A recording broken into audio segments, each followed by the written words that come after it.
Actually आपके मित्र नहीं है क्या? कौन?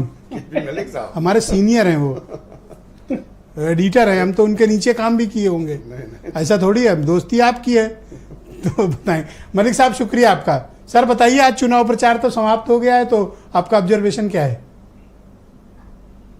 देखिए ब्रजेश जी, अगर आप देखें इस चुनाव में, उत्तर प्रदेश के उपचुनाव में, अगर भारत में जो दो महत्वपूर्ण राज्यों में चुनाव हो रहे हैं, महाराष्ट्र और झारखंड में, अगर आप देखें, मैं एक नई चीज देख रहा हूं कि जो आदित्य योगीनाथ जी का बटोगे तो कटोगे नारा है, सुपरहिट हो गया है और योगी जी हिंदुत्व का चेहरा बन के उठे और इससे कहीं ना कहीं घबराहट दिल्ली में भी है और दिल्ली ने उसकी काट ढूंढी है, एक रहोगे तो सेफ रहोगे।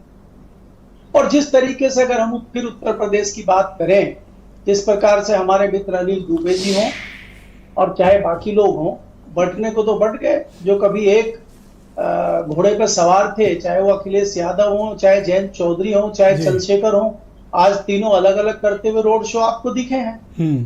तो बट तो अपने आप ही गए। और इस बंटवारे का मतलब क्या है, इस बंटवारे का फायदा किसको है? बहुत इंपॉर्टेंट पॉइंट रेज किया आपने।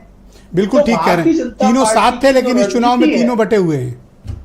जी, भारतीय जनता पार्टी की जो यही तो रणनीति है, वो कहने के लिए बटोगे है तो कटोगे, लेकिन वही कह के कहते हैं बटो और हम काटें तुम्हें, तो काट दिए वो इनको। तो इसी तरह की रणनीति अभी पूरे देश में चलेगी और योगी जी को ये जो नारा दिया गया, इसको लेकर 2029 तक योगी जी को लेकर चलना है। जी, तो आप मुझे बताइए कि इधर मीरापुर, गाजियाबाद, खैर, कुंदरकी, इधर से क्या फीडबैक आपको मिले? देखिए, अगर ब्रजेश जी देखें, बड़ी टक्कर यहाँ पे भारतीय जनता पार्टी और समाजवादी पार्टी गठबंधन को है जी। लेकिन भारतीय जनता पार्टी का जो हम जानते हैं, उनका जो इतिहास है श्याम दाम दंड भेद का, और आखिर तक लड़ाई लड़ते हैं, आपने जिस प्रकार से देखा है, और उसमें कहीं ना कहीं आशंकाएं जाहिर अखिलेश यादव भी कर रहे हैं, बाकी लोग भी कर रहे हैं। हमारे मित्र जो समाजवादी पार्टी, उदयवीर सिंह ने कुछ कंसर्न शो किए, क्या वो ग्राउंड पर दिख रहा है या फिर ये एक आरोप है इनका, एक प्रवक्ता के नाते? एक इन्होंने पुलिस वाला कंसर्न शो किया, दूसरा आयोग की एक्टिविटी का। ये सही है या फिर ये सिर्फ एक आरोप है पॉलिटिकल? देखिए ब्रजेश जी, चुनाव आयोग पे तो जितने आरोप इस बार लगे हैं, मुझे नहीं लगता कि मैं, जितना मेरा पत्रकारिता का जीवन है, उसमें कभी मैंने चुनाव आयोग पे इतने आरोप करते हुए देखे, तो संशय जरूर है। लेकिन ये भी होता है कि जो सत्ताधारी दल होता है, वो चुनाव जीतने के लिए, खासकर उपचुनाव जीतने के लिए सत्ताधारी दल चाहे कोई भी हो, पिछले दिनों समाजवादी पार्टी भी थी तो उसने भी कोई कमी नहीं छोड़ी थी, लेकिन उससे तो भारतीय जनता पार्टी बहुत आगे है। आज तो कांग्रेस भी जान रही है कि हम 10 साल सत्ता में रहे, हम तो कुछ भी नहीं कर पाए। आज भारतीय जनता पार्टी ने उनको बता दिया है कि किस प्रकार से सत्ता चलती है। और दो विषय और आए हैं इस डिबेट में निकलकर। पहला विषय यह है कि जयंत चौधरी का बहुत राजनीतिक इस्तेमाल बीजेपी ने मीरापुर के बाहर नहीं किया, खैर में एक केवल सांकेतिक रैली को छोड़कर। और दूसरा, समाजवादी पार्टी के कैंडिडेट्स के सपोर्ट में इनिशियली तो कांग्रेस के लीडर्स दिखे कानपुर या शीशामऊ वगैरह में, लेकिन उसके बाद मैंने देखा कि वो मंच से नादारद हैं। ये दोनों तरफ ऐसा हुआ, क्यों है?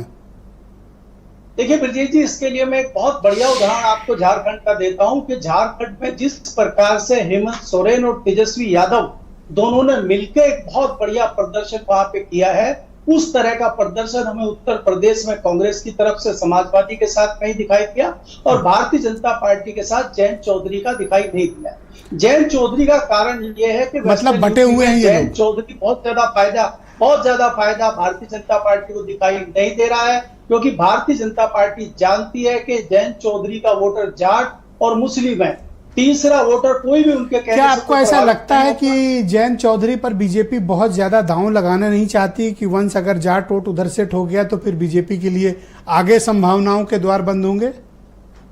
बिल्कुल बिल्कुल, आपने देखा है कि 2024 के चुनाव में जयंत चौधरी वो फायदा नहीं कर पाए जिसके लिए भारतीय जनता पार्टी ने उनको सोच के लिया था। उनसे कोई बहुत ज्यादा महत्वपूर्ण फायदा पश्चिम उत्तर प्रदेश में 2 सीट तो जीत ही गए थे जयंत, अपनी 2 तो जीत गए ना जयंत, अपनी सीटें वो जीत गए। भारतीय जनता पार्टी से उनको फायदा मिला, लेकिन वो भारतीय जनता पार्टी को बहुत ज्यादा फायदा नहीं करा पाए। कहीं ना कहीं भारतीय जनता पार्टी के लोग ये सोच लेके चल रहे हैं और इसीलिए उनका बहुत ज्यादा इस्तेमाल नहीं हो पा रहा है।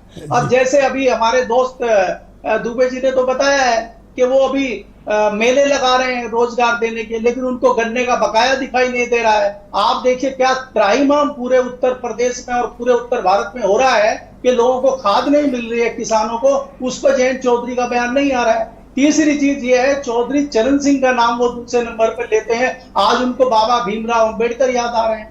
तो ये जो बदली हुई परिस्थितियां हैं, ये जयंत चौधरी को आने वाले समय में उनको राजनीतिक सियासत में फायदा और नुकसान भी दिखाएंगे, ये भी आपको देखना होगा। वीरेंद्र सिंह जी भी